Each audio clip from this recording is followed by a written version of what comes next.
Generally, you can tell when these story videos are going to feature good companies by the amount of actual game chat there's going to be. Hence why we spent about 5 minutes on Imagine's games last time out, and another 25 on detailing the rise and fall of the company. With Psygnosis, Imagine's spiritual successor, we'll be doing the opposite. Psygnosis are one of the greatest companies in British software history. They had such a unique style, they were never terribly run into the ground, and the amount of talent that passed through the company is not just legendary, but quite possibly unmatched by any other UK games company. They were kind of a hybrid, publishers with an absolute house style, a great understanding of development and the need for just about anything they did to be quality. And geez, they almost managed it. They could do it all. And so, this is their story, told mostly through their games. The reason why they got to the very top of the UK gaming world not once, but twice.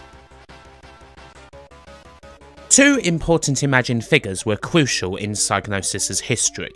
David Lawson was the programming WizKid who made Imagine's most famous game, Arcadia, and Ian Hetherington was the guy in charge of finance. Which one do you think would be the figurehead of the new company? It's weird. Ian Hetherington, the rather surly one, he who always looks on the verge of hitting someone throughout commercial breaks and never ever speaks, didn't look like the guy then. But hey, you always evolve. Hetherington would be Psygnosis' boss for nearly 15 years, covering both of their most successful periods. And yeah, by all accounts he's pretty damn good at it. Again, there's not all that many tales of corporate intrigue, backstabbing and mismanagement here. In fact, there aren't any.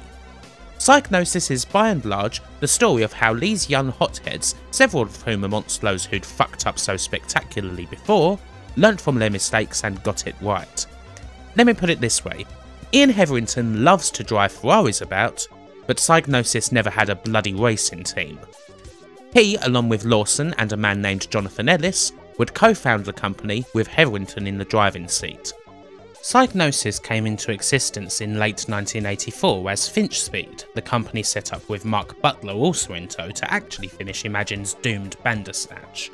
They succeeded, but the name was already soiled somewhat, and so they changed their name to Psygnosis in 1985, which is probably around the time that Butler leaves the picture for good. And of course the prog rock cover artist Roger Dean, who'd previously worked on Bandersnatch, was brought in to create the company's logo, which would be the start of a very productive relationship. Psygnosis' first game set the stall out quite early. They had graphics and presentation that was really damn good for the time, not to mention fancy box art and all sorts like that, but they were usually marred with control problems. At the end of the video on Imagine we mentioned Brattakus, their first game which so happened to be the final form of Bandersnatch, Imagine's unreleased mega game. And well, at least the bloody thing came out so no one could talk about it anymore. Controlling the game is madness, you do it with the mouse, it's awful. On another note, the ultimate fate of Cyclaps, the other mooted mega game, was to be used as an alternative name for Psygnosis on a couple of more arcadey early titles, particularly Ballistics, which you can see here. It's a future sports game, and alas not one that's remembered so much compared to the likes of Speedball. It's also here in Menace. Both of these are very important games though, for reasons that we will get to quite soon. Anyway, let's jump in the gun. Psygnosis' early games continued in a similar vein to Brattakus, with decisions that could be baffling, but getting that little bit better every time out. David Lawson did their first 2 games after Brattakus and, well, they were doozies. Deep Space is a space shooter of sorts that comes off a bit like an Elite clone, but nowhere near as good. It's not terrible, but then, well, there's Barbarian. Not the more famous game with Wolf from Gladiators, but a side-scrolling game that you control by using the mouse to pick from a range of options. Needless to say, this does not work out all that well, but the game is there if you ever wanted to play a side-scrolling point-and-click action game. The same control scheme was also used, to only marginally better effect, in 1988's Obliterator, a game that these days is mostly famous for looking somewhat similar to another very famous Psygnosis game, at least in one picture. Aside from that, it and the Beast are unrelated, and frankly I think the inspiration was more H.R. Giger here than, whatever Shadow of the Beast would be. Obliterator is also notable as being the last game that Imagine's co-founder David H. Lawson is credited on. There is very little info on him after 1988, so one wonders if he left Psygnosis around that time, or indeed if he left the industry altogether. Lawson fades into history. While Imagine alumni such as John Gibson and Graham Kenny Everett, arriving by way of Denton Designs, were now working for Psygnosis, from this point on Ian Hetherington is all that was left of the Rock 'n' Roll Games Company's boardroom. Of this very early crop of games, the most famous and best is undoubtedly Terrapods from 1987, which was actually co-made by Hetherington. It's an odd little game, a tank shooter with lots of resource management thrown in. The sort of game that you need to play with for a good while before you even figure out how to start. It tries to do way too much, but it's not a bad little title. Of course, these days it's more famous for its box art, a classic Roger Dean jobby that looks bloody amazing. Still, Psygnosis' immediate future didn't lie in development. These games looked very snazzy for the time, with intros and everything, definitely showing off the Amiga, but they were very ropey from a gameplay perspective. For now, Psygnosis' future lay in publishing, and hoo boy did they strike gold with the small teams under their wing. Menace is the first game to be just plain published by Psygnosis, and as mentioned it falls under the Cyclops name. It's a very hard and on the whole quite average Gradius-esque shooter, but it comes with some okay music and graphics. Generally it's got a okay feel about it, a bit ho-hum. Except for it being made by David Jones and Toby Smith. And yes, that is David Grand Theft Auto Jones. Menace is the first game by DMA Design. Quite a humble beginning, but a historical one. Little did anyone know just what these guys would go on to do.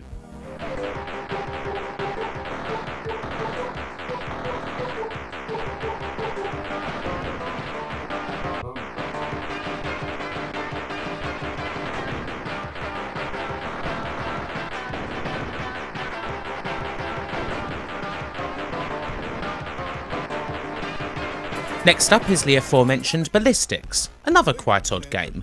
It's future sports with graphics that are pretty damned great for this early on in the Amiga, but a really odd concept. You use your pointer to fire balls at another ball in order to try and get it up the field. It's not really a sports game as such, it's more of a puzzler. It didn't exactly bother the likes of Speedball, but again, it is important. Why? Well, because it was made by Martin Edmondson and Paul Howarth. It's the first game by Reflections Interactive. Even if this game might not exactly be a hit, it wouldn't be much longer before they hit pay dirt.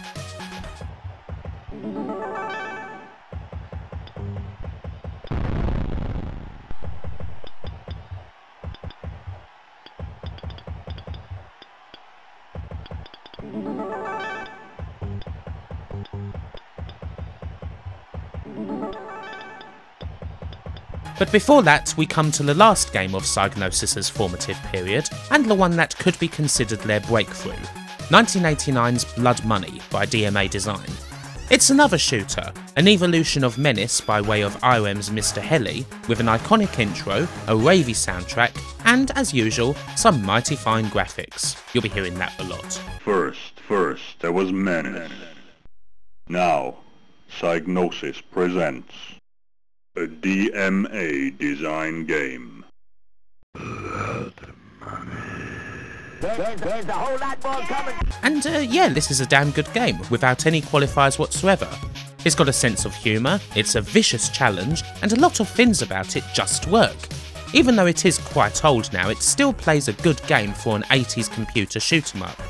It is by some distance the best game that Psygnosis had released to that point, and it got some rave reviews. Zap64 even went as far to say that Blood Money was the best Amiga game of the 1980s, which is pretty frickin' effusive no matter which way you look at it. After a couple of years where they'd shown plenty of potential, Psygnosis, as publishers, had finally scored their first bona fide hit, and plenty more was to come. And hell, they'd already lasted twice as long as Imagine had.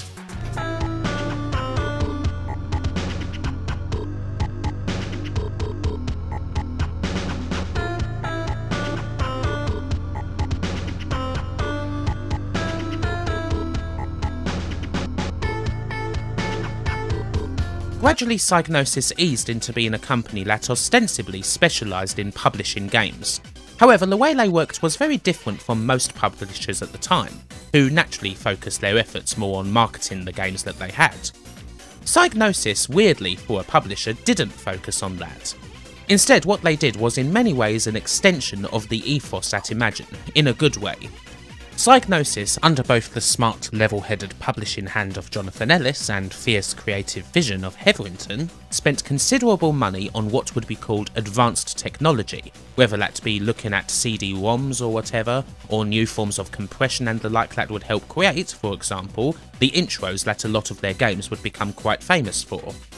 The company always had one eye on the future, and they would take their research and development as far as they possibly could.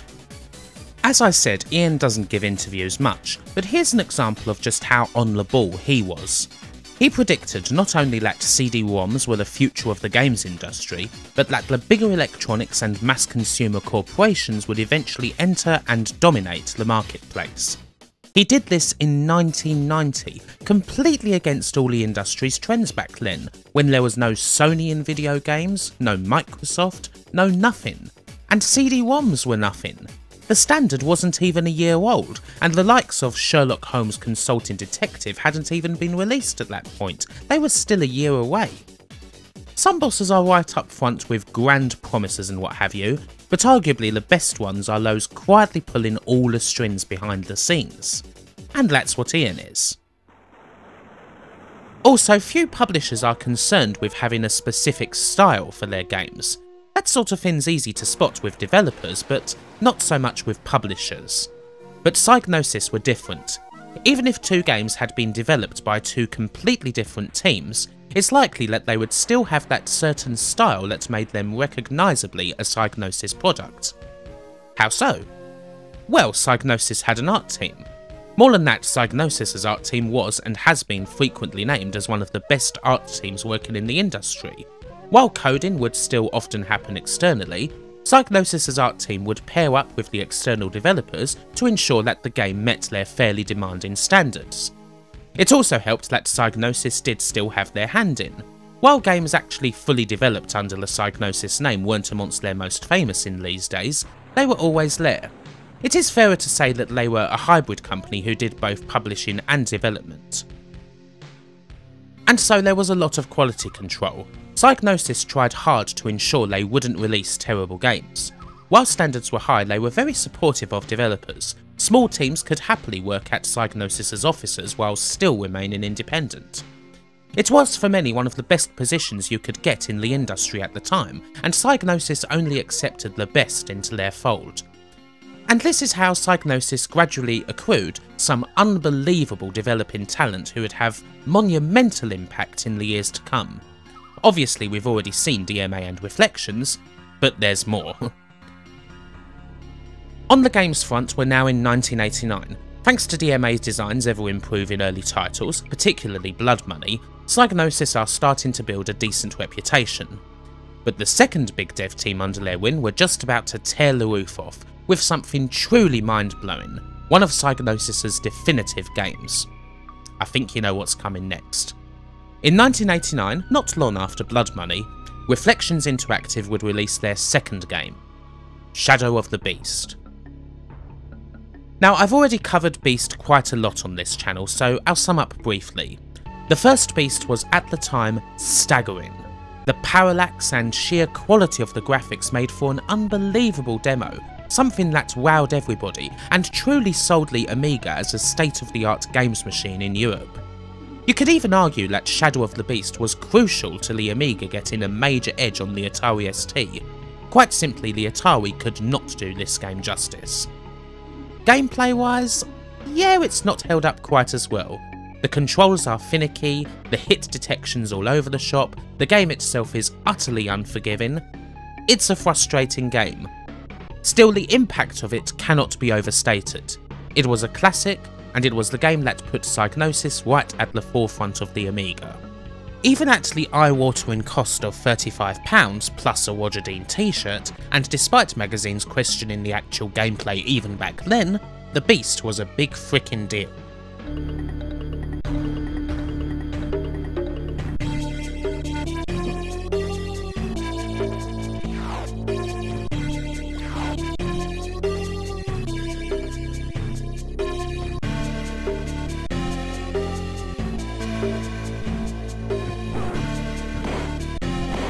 Its sequel would follow pretty sharpish, coming out as soon as 1990, and if anything it upped the graphics ante even further, what with essentially having a full video as its introduction. Psygnosis couldn't ever not have a memorable intro, it seemed. The game itself just looks amazing. The muted colours, utterly alien landscapes make it one of the most memorable looking 2D platformers I have ever seen.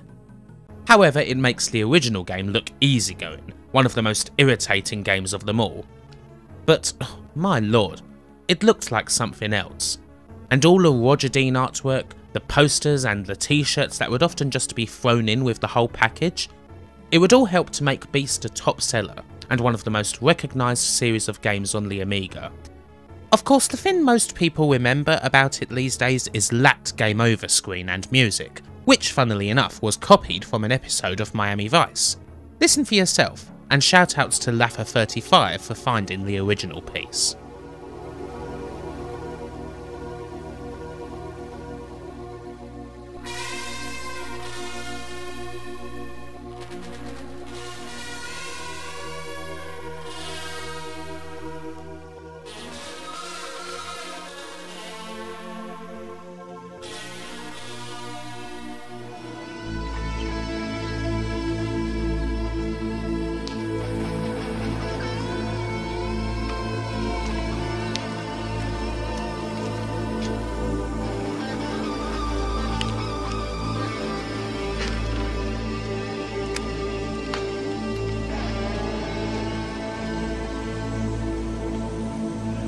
But of course there was a lot more than just the Beast from Psygnosis. Here's another great game from 1990, The Killing Game Show. A vertically inclined platformer where you have to get your droid to the top of a level before you're killed either by endless enemies or the ever-rising water. You might also know this game from consoles as Fatal Rewind. It's another stupendously hard game but much fairer than Shadow of the Beast is. You know what you're getting into, and you can not only view an instant replay of your last life, but you can continue from any point in that replay. And it introduces another soon-to-be great developer. This game was made entirely by Martin Chudley as part of his own team, Raising Hell. They would soon change name, and then change name again, and ultimately become Bizarre Creations. And we'll be seeing them a couple more times in this video.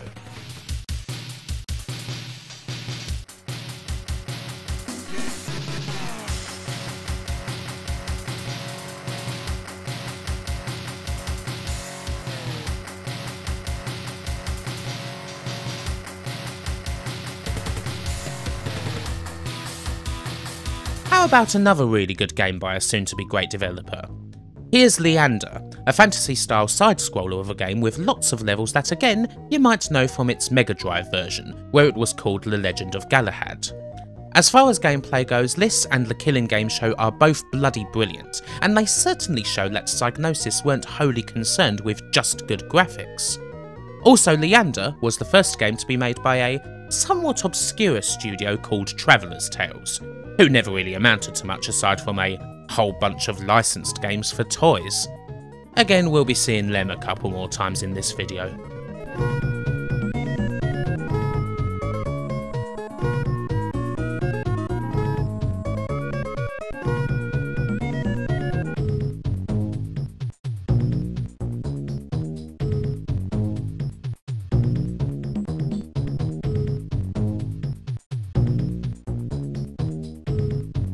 So that's 4 great, or soon-to-be great, developers who got their start with Psygnosis. It's not a bad selection all told, and they would continue to bear fruit. Hell, DMA Design were about to make everyone involved a not inconsiderable amount of money, thanks to a bunch of blue jumpsuit-wearing, green-haired, impressionable mammals. Even considering how successful Psygnosis' games had been for the past couple of years, Lemmings in 1991 was the biscuit taker. The new franchise, a game that would sell millions upon millions. Word has it that it all came from a simple little 8x8 sprite that Scott Johnson and Mike Daly were toying with in deluxe paint that gradually, with input from the rest of the team, turned into a full game. That same game has apparently, over all of its many ports, sold roughly 15 million copies, which might just make it the most successful thing ever to come out of the Amiga. It's such a beautiful concept. You give these lemmings roles that will not only help them to stay alive and not just fall to their death or blindly walk into a trap, but also get them to the end of a level. One could say that it is something of an irony that after all these big grandiose games with the Roger Dean prog rock style artwork and shit, Psygnosis' best and most successful game is so casual and simple. So much so that Psygnosis actually turned it down at one point. But Lemmings has an amazing miniaturised art style all of its own. As far as puzzle games go, it's pretty close to perfection. Now, I've always been terrible at the game, but that doesn't ever stop it from being tremendously fun. DMA Design were now, at this point, up there with all the top Amiga dev teams, worthy of being mentioned in the same breath as Bullfrog, Sensible Software, and the Bitmaps.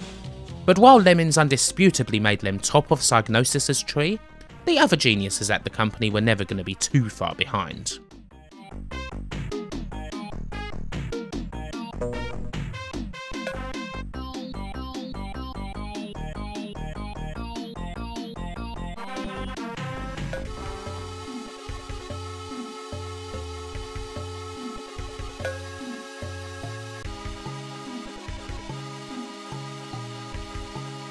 Not all of the devs who worked at Psygnosis would go on to greatness. Some, like Art and Magic, would fall into obscurity. And yet their single computer game, Agony from 1992, is still somewhat well known. It's a shooter where you play as an owl, and it's a crapload better than Calibri on the 32X. Indeed, the owl itself is supposed to be Psygnosis' logo. Agony is in many ways the shooter version of Shadow of the Beast. The setting is unusual, as is the main theme, Tim Wright's legendary mournful piano piece. And of course the graphics, parallax and visual effects are staggering. The game itself can't quite match up to that. It is an annoying shooter to play in many ways, but it is still an interesting game, for sure. Art and Magic only lasted for a couple of years, producing this and a couple of very obscure arcade games, but at least they made one game that stood out.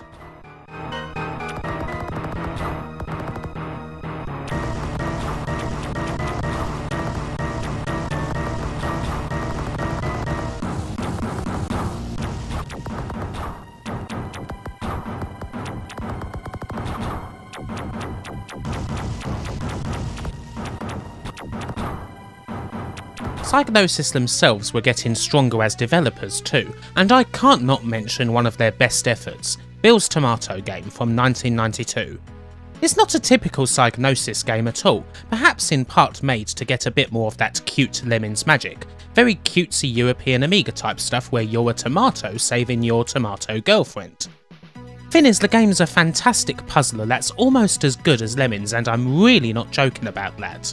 I love puzzlers like this. Fit fans, trampolines and what have you in the right spot, hit the spin, see what happens and tweak, tweak, tweak. It's just so satisfying when a big plan comes together, when you get through a level that almost seemed impossible. Criminally, Bill's Tomato game was never released anywhere except on the Amiga and ST. The phrase hidden gem is overused, but this is absolutely one. If you like puzzle games at all, especially Incredible Machine type ones, you should play it.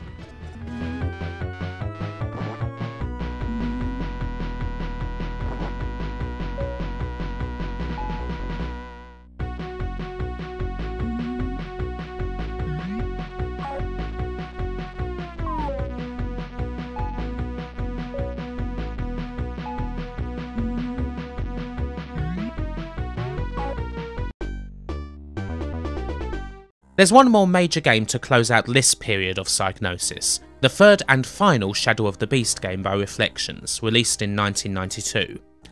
Unlike the previous two games, this one didn't get ported out to all and sundry, which was a crying shame. Beast 3 is the best game in the series by far, with the same very high standard of graphics and music and the like, but now with fantastic puzzle-based gameplay to boot.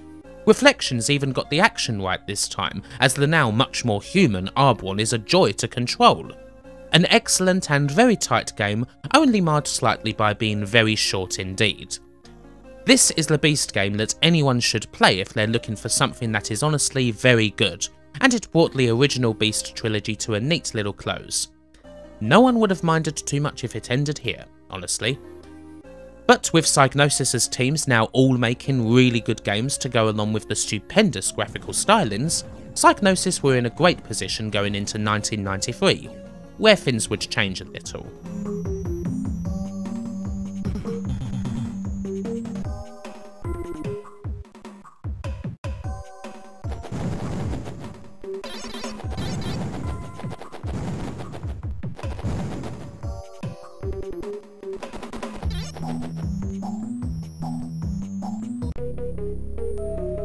Before we get to that, there's a couple of lesser lights to run through quickly. These games aren't famous at all, but some of them might be worth a bit of time. Atomino is a simple little puzzle game where you have to create molecules on a grid. It's kind of difficult and not something I've ever gotten along with, but the game does have a few fans. Amnios is a thrust-esque shooter with kind of naff controls. It looks good and there's a lot of stuff to shoot, but it moves like a game from 1987, which isn't very good for 1991. Here's Armageddon. It's a combat vehicle sim with 1991 standard 3D and proper simulation controls for both planes and tanks and the like, meaning that I am sure some like it, but I don't have a clue of what I'm doing.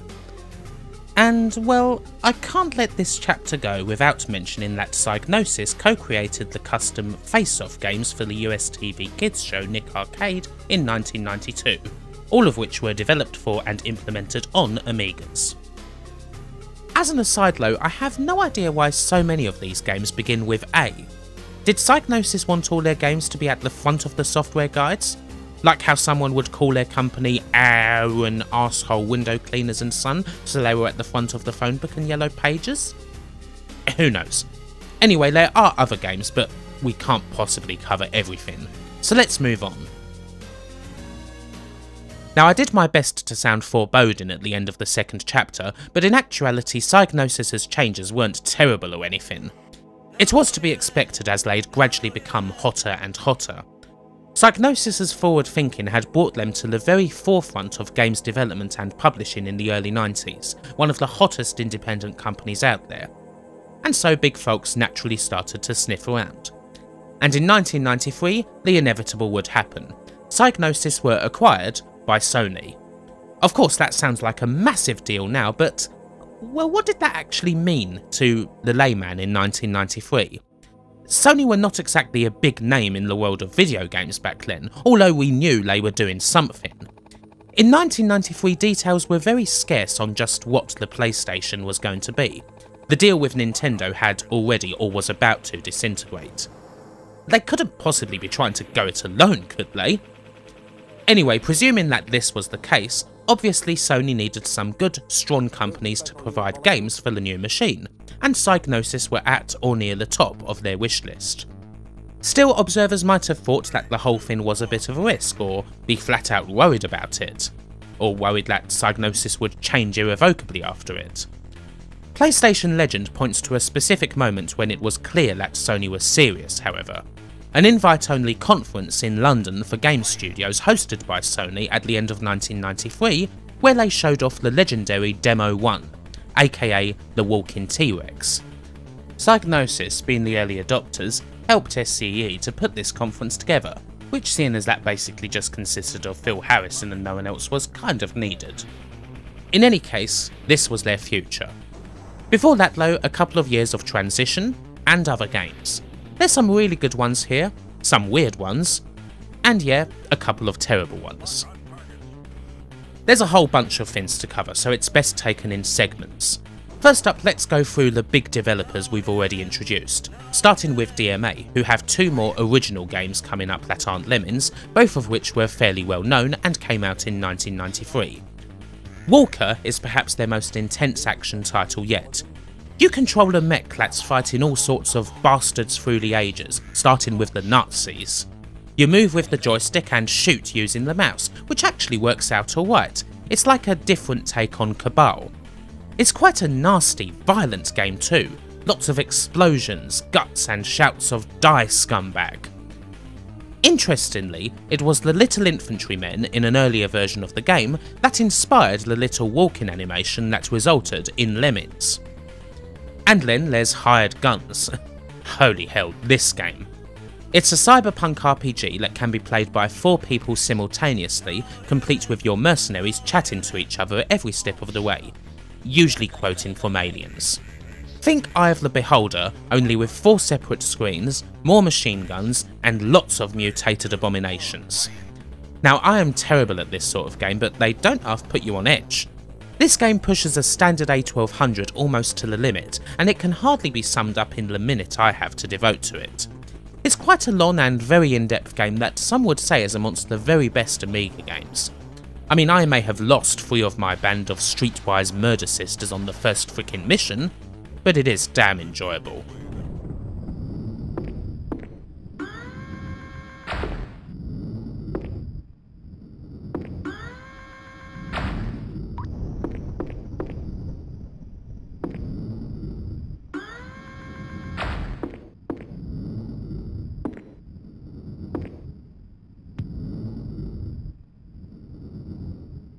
Other than that, there was, of course, plenty more Lemmings. By this point we'd already seen the first standalone expansion to the original, Oh No More Lemmings, as well as a special Christmas Lemmings release, the first of 2. In 1993 they would release the excellent Lemmings 2 The Tribes, a game which added a load more different roles, tons of cute references to other Psygnosis games as in the first one, and a lot more cuteness. It's my favourite game in the series without a doubt, and one that I've covered in a video before, and I would like to once again say that it is massively worth playing. And then, quite shockingly, DMA Design made the switch to Nintendo in 1994 with the release of Uniracers. What with Lemmings and all that, DMA had obviously made themselves look pretty attractive too. There was just enough time though for DMA to release one more Lemmings game, All New World of Lemmings. This game changed the formula drastically, with a new system that allows the Lemmings worlds to change, the ability for Lems to use items, and lots of other little tweaks. In many ways though, it doesn't feel altogether like a Lemmings game, and honestly, I'm not a fan of it. And so DMA flew away from their backers. While the Nintendo relationship eventually fizzled out, they soon found themselves making a rather violent top-down driving sandbox for some chancers called BMG Interactive. BMG Interactive gets bought by Take-Two, Take-Two rename it Rockstar, DMA moved to Gremlin, then to Infogrames, and then finally to Take-Two, who give the studio an appropriate name that fits the new branding. The rest is, as they say, history. Oh, and also watchable in a series that I did elsewhere on my channel. What about Reflections, the makers of The Beast? Well, they have one fairly minor game in this period that does kind of strike a nostalgia chord for me. Brian the Lion, which was one of the games packed in with my A1200 in 1994, alongside an utterly criminal port of Total Carnage. This is better, but not by a lot. An animal platformer at a time when those had become slightly cliché, Brian the Lion seems to be trying to sell itself as a potential SNES conversion, with lots of kind of impressive Mode 7-y type stuff. However, by 1994 nobody gave a shit and the game was almost immediately doomed to obscurity. If you tried to come up with the most generic animal mascot platformer you could possibly envision, it wouldn't be that far away from Brian the Lion. It's, yeah, not very good at all. You would be amazed to find out it comes from the same guys who did Shadow of the Beast. Still, we'll be seeing Reflections again later on. What about Traveller's Tales? There's only one traditional game from them in this period, Pugsy from 1993. It's a puzzle platformer with cutesy graphics, something that's now becoming fairly common. It's not exactly the best example either, and it's hard to pin that down. Mechanically it's fine enough, but it's just so boring and nondescript. Such games were becoming kind of typical, and it doesn't help that we'll be seeing a considerably better example in a little while. So, meh.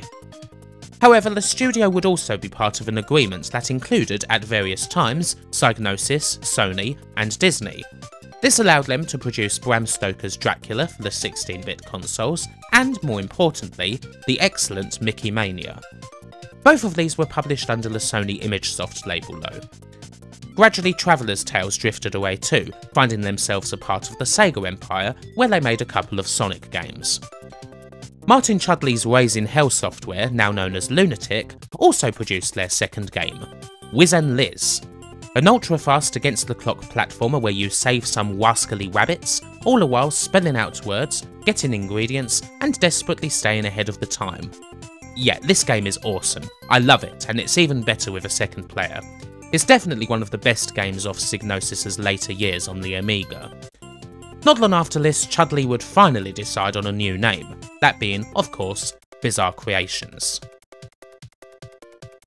So, Psygnosis' big four developer teams were all in various stages of flux. That wasn't all they had though.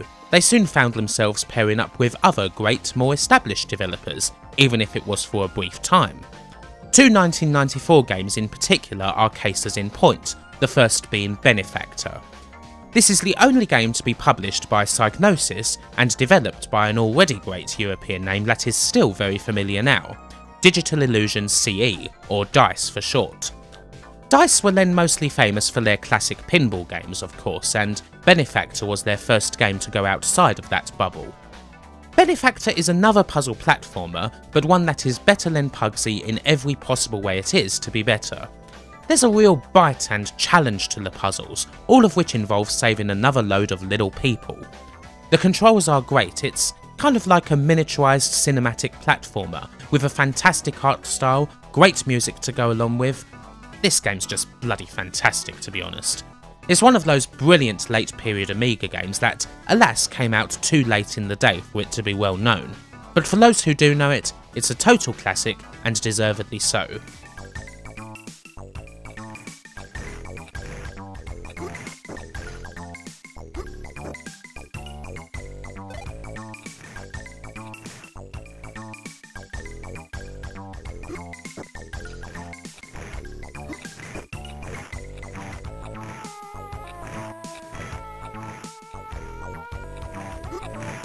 Then there's the case of Flink, which is an odd one. First up, here's another game, Lionheart from 1993. This side-scroller, a legendary must-play title that's one of the Amiga's best-looking games, seems to be so Psygnosis. So much so I'm sure I've seen people call it a Psygnosis game. It's not. This is one of the last games to be made by Phalion, a truly amazing Amiga studio that was, very sadly, entering its death throes in 1994. The principal designers of Lionheart, Erwin Klaboffer and Henk Nyborg, switched to Psygnosis, where they made this spellerific platformer that came out on the CD32. Flink is pretty good. It certainly looks fine enough with absolutely gorgeous art throughout. The controls can be kind of rickety and I do prefer playing this on the Mega Drive rather than here. Is it as good as Lionheart? Well, no, but it still holds up okay enough for what was, by this point, an over-familiar type of game. Another marooned developer who found a brief home with Psygnosis was Vivid Image, who'd previously made First Samurai, one of the last games published by Imageworks. After that label imploded along with the rest of Robert Maxwell's empire, Psygnosis would publish the game's even better sequel in 1993, Second Samurai. Much like the first, only better and even more irreverent. It has the feel of a silly old British-made martial arts show starring Bert Kwok that sadly wasn't ever made. A good little game as far as actioners go.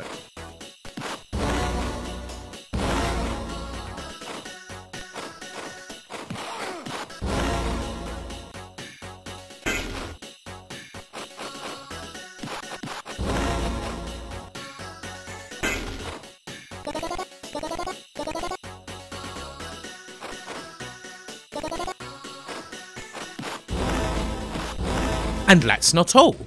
Cult developers of sci-fi point-and-clickage Divide by Zero also did one of their games under Psygnosis, 1993's Innocent Until Caught.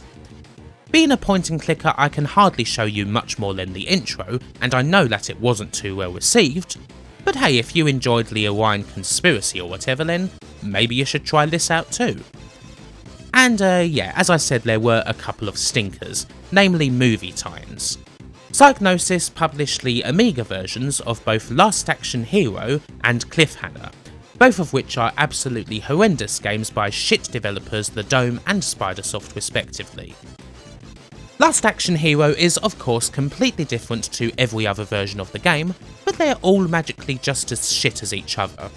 This in particular is one of the shittest, most unresponsive Final Fight clones I have ever seen, and short of controlling something that vaguely looks like Jack Slater, I fail to see how it is even slightly similar to the movie. It makes the grotesque Mega Drive game look good. And as for Cliffhanger, this is one of the worst side-scrollers on the whole Amiga, seriously. Horrific design, bullshit difficulty and flat-out comedy graphics. This game is a joke. Again, the 16-bit game was bad, but this is so much worse. Still, there is snow in it, so at least it's closer to the source material than Last Action Hero was. It is safe to say that these are, by some distance, the two worst games that Psygnosis ever put their name to. Let's just move on from them. While Psygnosis were doing all this publishing, they were very much in a state of transition. Gradually they were developing games in-house more and more. While they'd always kept their hand in, development was the main reason why Sony had picked them up, so when we get to the PS1 era, we'll see a lot of that, way more so than publishing. For now, Psygnosis developed a couple of fairly notorious CD-based games in the early 90s, starting with the Mega CD version of Bram Stoker's Dracula, which comes complete with many FMV scenes from the movie. Join Jonathan Harker as he goes on a super kick party, playing a little chin music for spiders, bats, all sorts, before finding the Count and kicking his fans right down his throat. It's a worthwhile idea, but the execution just goes to pot, especially when you have to jump over literally anything. Not horrific, but very boring. Microcosm, shown here on the CD32, is interesting. As far as FMV-based CD games go, it's virtually a Rolls Royce. Even the introduction is still good. Production values in general are second to none, especially for early 93. Superbly shot 5-minute intro, actual acting, a soundtrack by Rick Wakeman. It's got the bloody lot. The game itself is a rather odd Space Harrier-esque whale shooter where you're a microorganism in someone's body trying to make them healthy again. It's better than Rex Ronan Experimental Surgeon, I guess, and allows me to reference that game for the second documentary in a row, but the game is kind of average. Hype and general chatter for the game was huge in 1993, although it didn't take long for the game to become a fad. Amiga Format gave it a high 87% score the first time around, and then followed it up with a what were we thinking 40% upon the game's reissue. Such is the fickle nature of video games.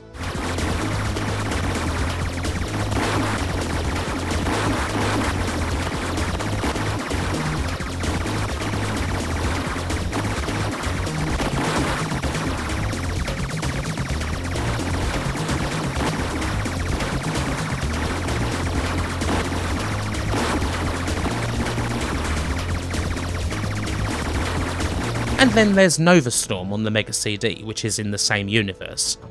There's not a lot to say about it.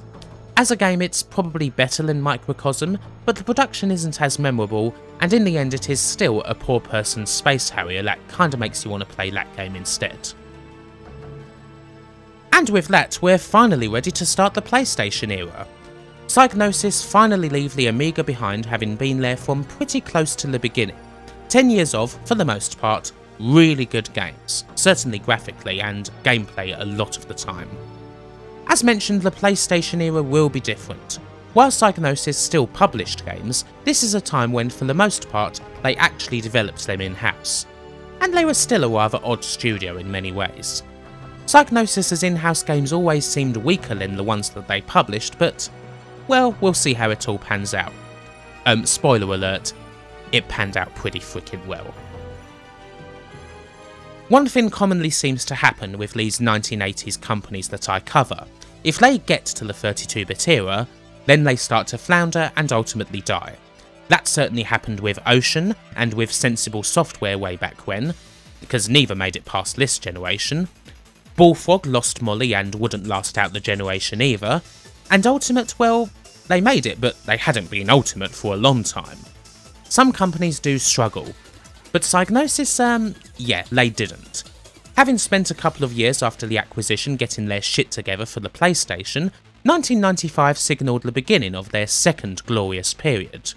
You could easily make the case for Psygnosis as Europe's top games company in the 32-bit era. Some sources give them, at various points, responsibility for 40% of all Origins games sold in certain periods of the 32-bit era. Psygnosis rode very high indeed. Several of the most famous games on the PlayStation bear their name. So, time to have a look at some of them. These aren't all of them, not even close, but they are some of the most famous ones. Actually, before anything else, Psygnosis' first contribution to the PS1 wasn't actually a game. They co-created, with SN Systems, Psyque, the original and official SDK for the Sony PlayStation. No biggie, obviously. Just go ahead and create that, the software that everyone else will be using to make their games, get approval from Ken Kutaragi himself in a big bloody meeting, and there you go, no pressure. The big man did approve, and Psyque was right in there. If you're interested in looking, Psyque was ripped onto the internet a long time ago, and so is used by anyone who still happens to make games in the PlayStation homebrew demo scene. But you could surely say that Psygnosis' most important contribution to the PS1 happened right here, well before any games. But of course, there would be lots of games. Psygnosis' first PS1 game features a familiar set of faces. It's 3D Lemmings. All the fun of the original Lemmings, only now in 3D. It's, well, let's be honest, it's rubbish. The controls are as terrible as early 3D gets. You move the camera using the face buttons, and selecting actions involves pressing R1 in some arcane sequence that in 2016 might as well be written out in hieroglyphics. It's such a confusing and baffling game that I couldn't even get through the first level of fun. Now, I am admittedly bad at Lemmings, but not that bad. Maybe if it had been made a couple of years later when people understood better how to design controls for a 3D game, it would have been decent. But the game is ruined by bad, so bad early 3D game controls. Plus I just get the feeling that Lemmings, much like Worms, doesn't work in 3D. It should be a 2D game, and sticking it in 3D makes it overcomplicated and rubbish. There would not be a 3D Lemmings 2. However, Psygnosis' next game would be altogether a different matter. It's the original Wipeout. Both the original and its even more famous sequel, Wipeout 2097, did a big job of selling the PlayStation over here, and selling the PlayStation's all-new adult image of being a console for day job night-smashed 20-somethings. All the flashing lights, the techno music, the iconic advert. Wipeout is just as important as a certain Lara Croft was. It's human traffic in game form. This is the game that gave the PlayStation the image of being the system that you, Terry, played with your mates after a night out. You all go to the club, dance your nuts off, get a free drink off a girl you've tried to pull, take a pill, do a line, have a fight, go back to your flat for more booze, and with your kebabs in your lap you play Wipeout. And then presumably everyone fucks each other. It's the game for the jilted generation. A gurning Dave Perry ripped to the tits, Pete Tom banning it on Radio 1, Sarah Cox on the couch bleeding from her nose, Peter Sissons shaking his head on the news. Nice one, brother. Choose life. Son of Life on white vinyl, swallowing like you've just spat out a mouthful of sand. It's fucking Wipeout. You can talk so much about Wipeout as pop culture phenomenon, the controversial ad campaign that took advantage of all the above, the game as a gateway for many more people to get into the club scene and techno for themselves. But Wipeout the game is a futuristic speed racer that's simple enough to still work quite well.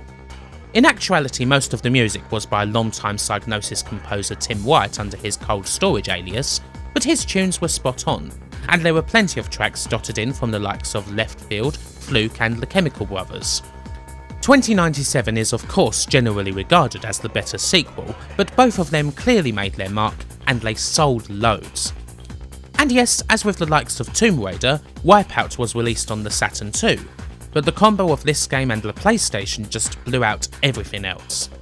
It's only ever a good game at best, but Wipeout, in all of its forms, is massively important.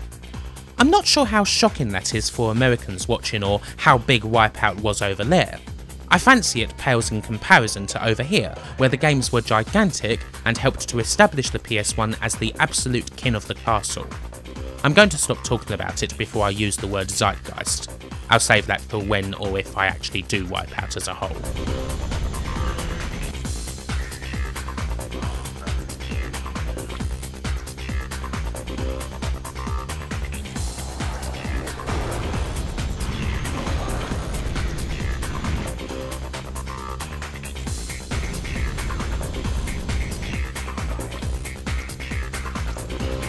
Moving on to something else, let's have a look at Reflection's next big game, another 1995 release and a personal favourite of mine, the original Destruction Derby, one of my favourite PS1 games of them all.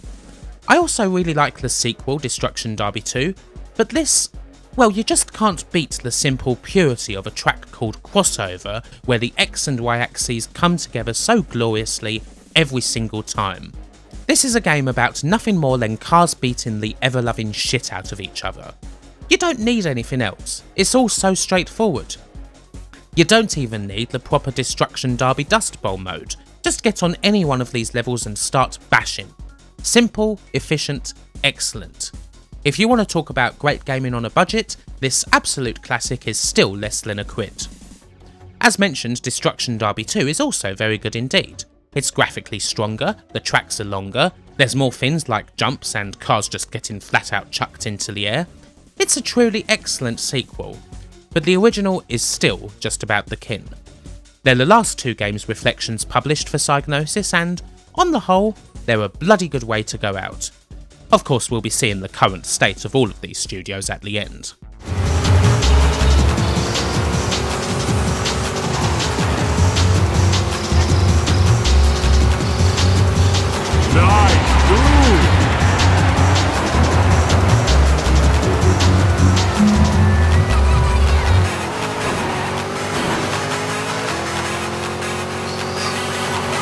There's plenty more in the first couple of years, and they're not all the epitome of cool or filled with destruction.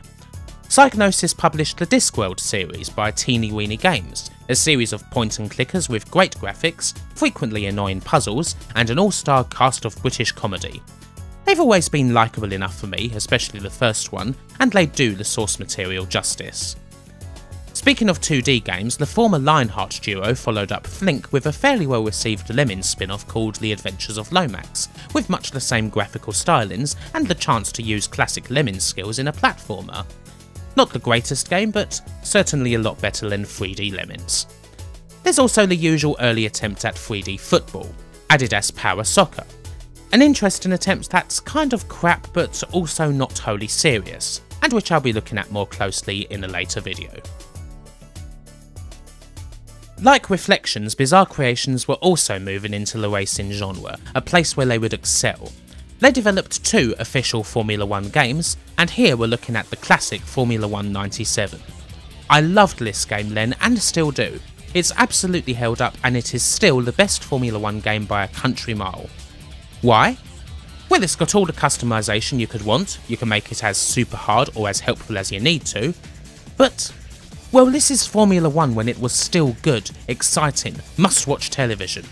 All the classic drivers are here alongside the crap ones, the driving is demanding and completely bullshit free, there's no DRS or KERS unless you put them on a high score screen. The courses are as well represented as they could possibly be on the PS1, and a solid challenge that you actually have to learn because you don't get a radar. It simulates the classic look of a 90s F1 broadcast to the letter, and Murray motherfucking Walker is on the commentary. The current F1 sims aren't bad at all, they're actually quite good, but they are a simulation of a soulless husk of a sport that long ago lost its way. This is a simulation of an F1 that is still close to its pomp, and that's why it takes pole position. He's just hit Verstappen!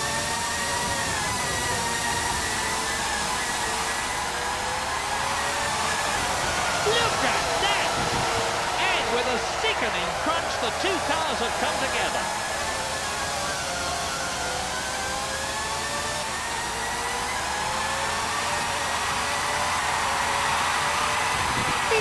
Late 1997 saw Psygnosis bombard the shelves with not one, but two new franchises, both of which were certainly memorable. First up, let's look at G-Police.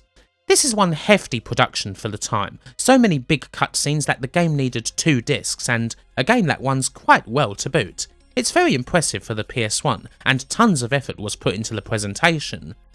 The game itself is one I remember fondly, and it is still kind of fun to play now, but it will always be brutally difficult. You've really got to have your eye on the ball and be able to lead the shit out of endless ships ready to fuck your objective up to high heaven. It can be kind of annoying at times. Still, it's a memorable game, but perhaps not as memorable as the other one.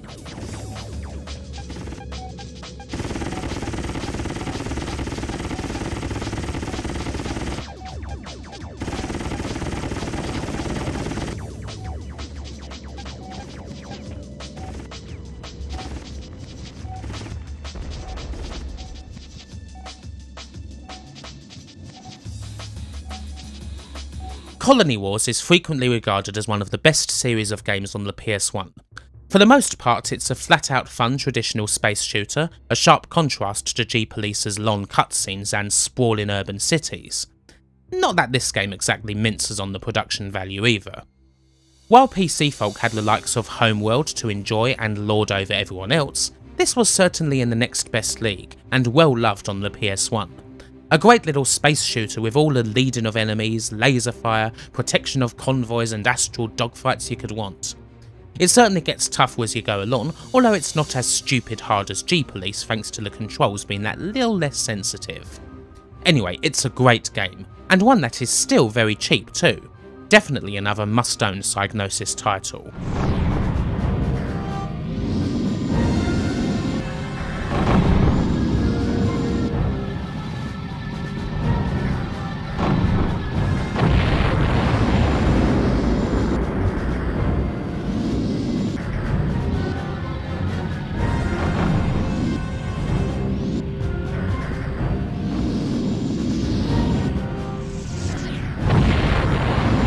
Both of these games were successes from the off and would be followed by sequels, which in the main offer more of the same but with various tweaks.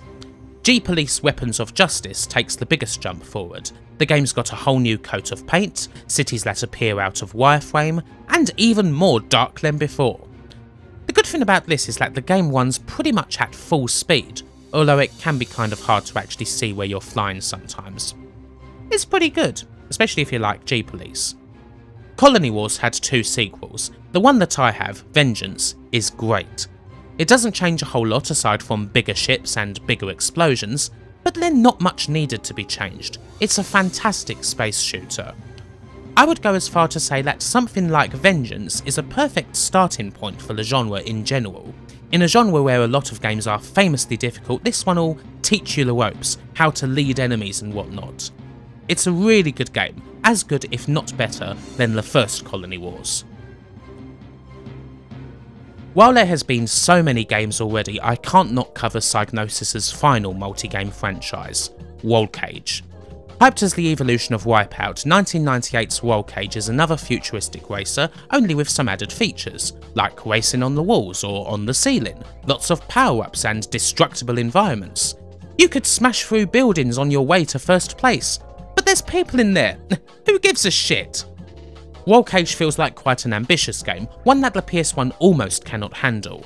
It's certainly something I can see being real good on the PS2. However, both it and its 2000 sequel, Stage 2, did show a lot of promise, even if you always wondered if the game was perhaps a bit too similar to plain old Wipeout.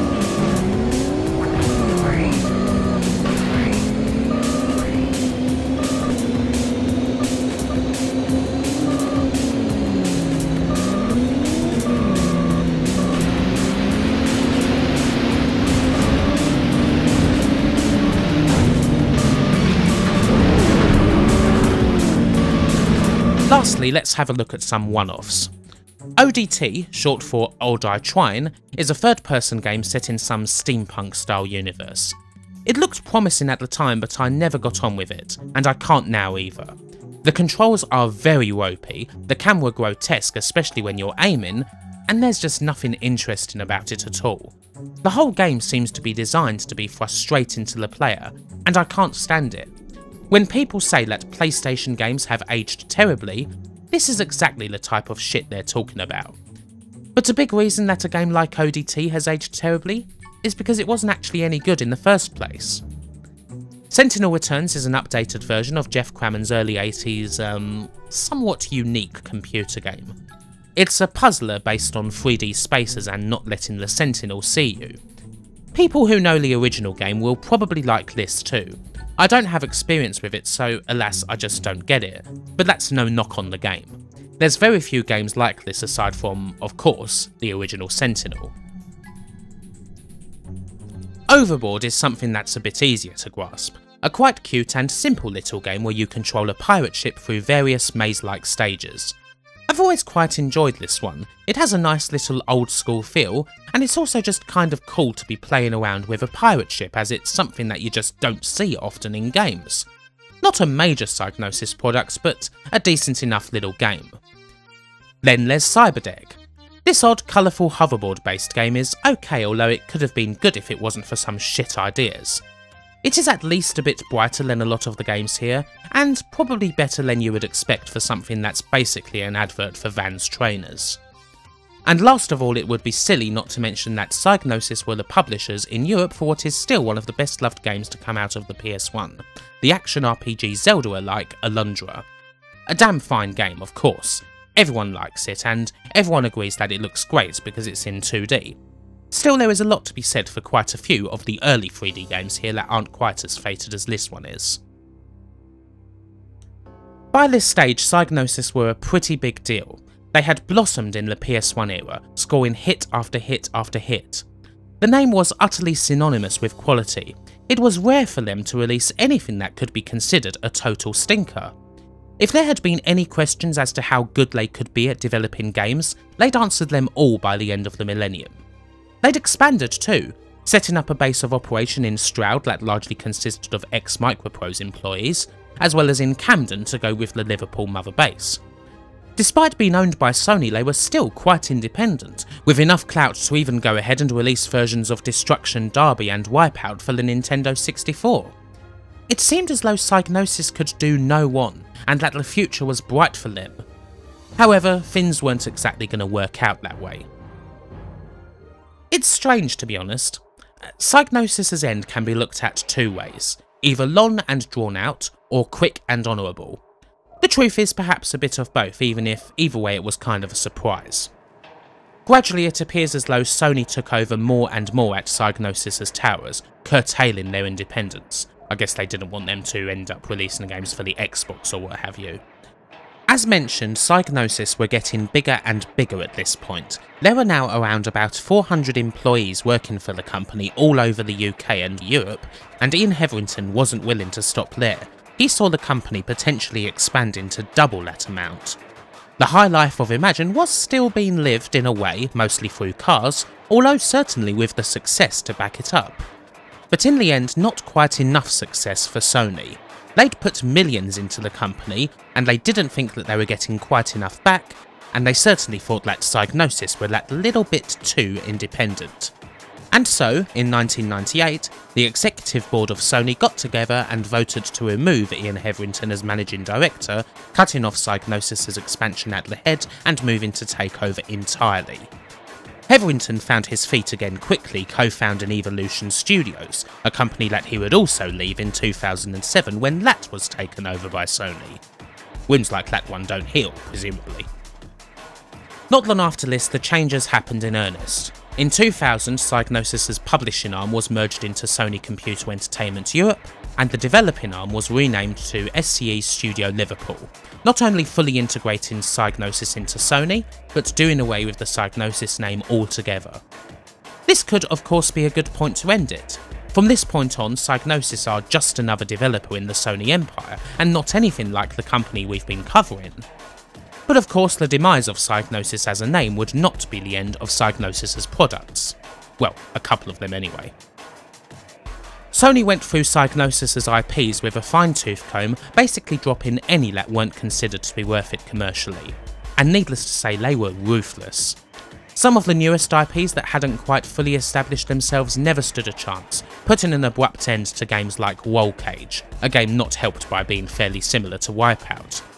The ship had long ago sailed on both Lemmings and Destruction Derby. With both the original developers having moved on, it wasn't seen to be worth continuing with them. Shadow of the Beast was long dead and not seen as something worth reviving. G-Police, despite promising a third game at the end of the second, was unceremoniously axed due to poor sales. And even the critically acclaimed Colony Wars met its maker due, presumably, to unconvincing sales performance. Take away all of those and you're left with just two, the official Formula 1 license and Wipeout. For the next 11 years that would be all the games that Studio Liverpool would develop, 7 Formula 1 titles and 5 more Wipeout games.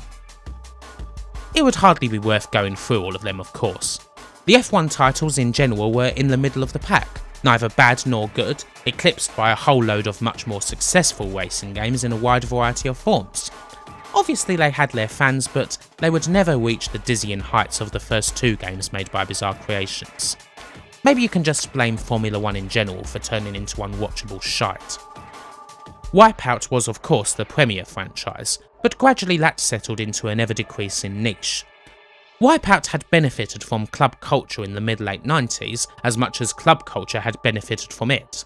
Without that, what you're left with is a series of good futuristic racing games, a couple of which were certainly critically acclaimed, like Wipeout Fusion on the PS2 and Wipeout HD on the PS3, but they stopped being big commercial successes. And so, there goes a decade of just being another cog in the Sony empire, until sadly in 2012, the hammer fell. Sony assessed their European studios in August and, after doing that, they decided to close Studio Liverpool. Just like that, the story of Psygnosis was completely over. Although it could be said that it had actually finished 12 years previously. I mean no disrespect to any of the games, but it's a bit like covering Bullfrog after they turned into EA UK and pretending that they were in any way the same thing. A couple of smaller studios split off from Studio Liverpool, both of which specialise in specific areas of game development, or more casual games, but that's about it, to be honest. Presumably a lot of other people found homes in Sony's other Northwest studios, like Evolution and XDev. Of course there's a bit more to cover, the eventual fates of the many great companies that prospered under the Psygnosis empire, cause hell, we've been covering all of them too. It's a bit of a mixed bag. DMA of course were the big success story. Their name was changed to Rockstar North in 2002, and with that they took the Grand Theft Auto franchise into the stratosphere. Are they all that similar to what they were? Well, perhaps not, but they are at the head of the biggest games franchise in the world and therefore totally untouchable, the kings of the mountain. Reflections would switch to GT Interactive and start producing the Driver series, a rollercoaster journey in its own right from commercial success to absolute ignominy, and then back to respectable cult status. GT rolled into Infogrames, Infogrames became Atari, and eventually Reflections was sold to Ubisoft. They remain there to this day, and they usually play a collaborative role in the development of some of Ubisoft's biggest games. Their most recent game, Grow Up, was literally released all of a week ago. Traveller's Tales moved to Sega for a couple of years, where they produced Sonic 3D Blast and Sonic R. A few years of bland shovelware followed, before the studio hit pay dirt in 2005 with the first LEGO Star Wars game.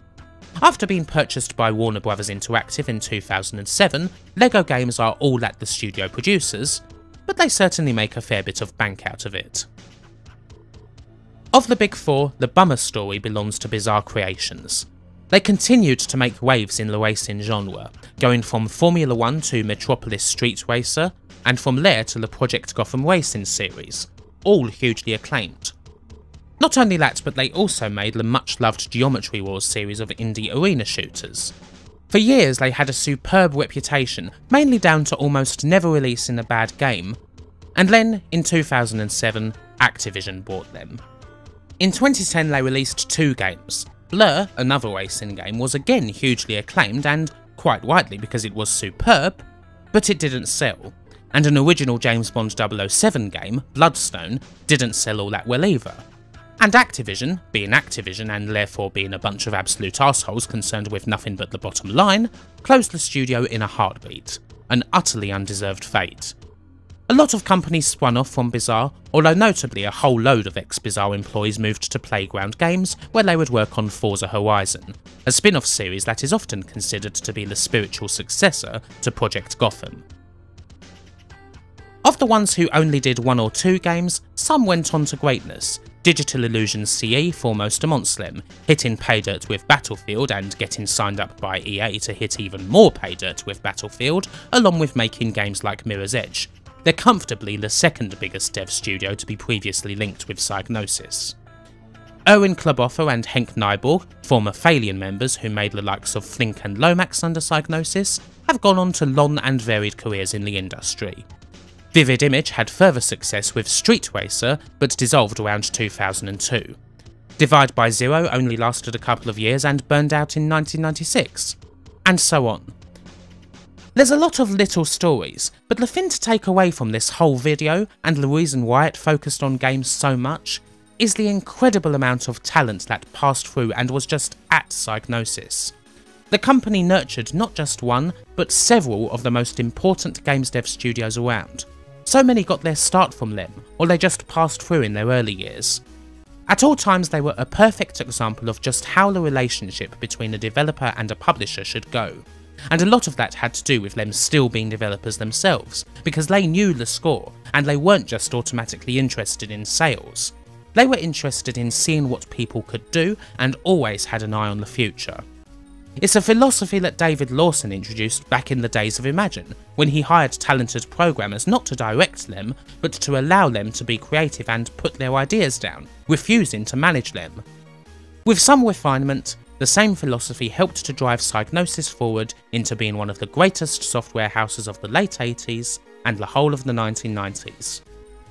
In the end, I guess, they were almost too damn good to be allowed to live.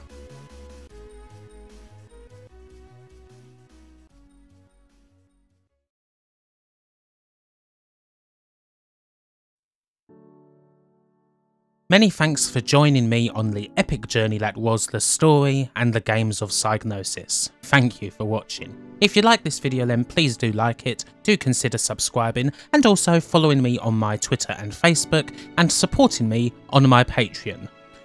Right, after a video like that I think it's time for a little sing-song. Jason Leach, Martin Pataki, Taylor Armand, Mark Johnston, Twisted Scroat, Romeo, Peter Sidon, Grant Butler, V. Shadi, Tiago Pereira dos Santos Silva, Olaf Albin, Dragon Sex Master, Joel Hartman, Phil Taprogue, Ben Koku, Jamie Hampshire, Lee Norris, and Grayfen Blackpaw. Thank you all so much for your beautiful contributions, and I also have these people to thank.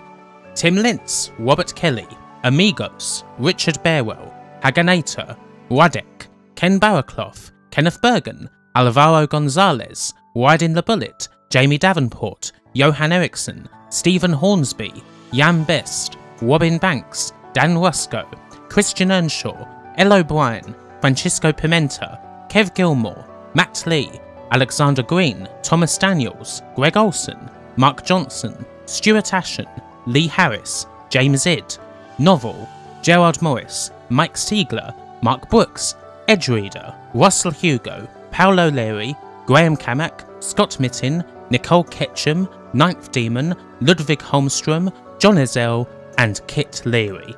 Thank you all so much for your contributions. I love you all.